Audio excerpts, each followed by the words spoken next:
Maayong adlaw mga kapatid, liway abas ni para sa News 5 Bisaya. Giuyog sa magnitude 6 nga linog ang ubang lugar sa Visayas Region ganihang alas 2 sa hapon, labi na diha sa Eastern Samar.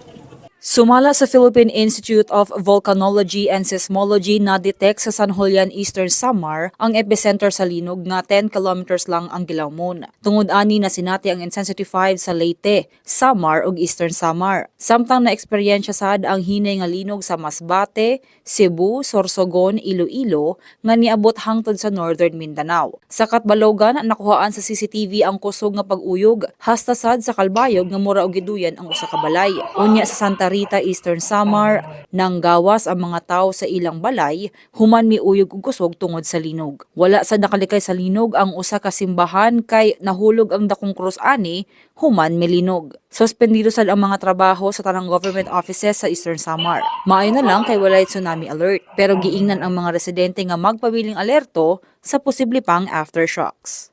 Mas naman itong balita magpadayon na sa pagbantay sa social media pages sa News 5 para sa pa mga balita ug update. Amping tangtanan.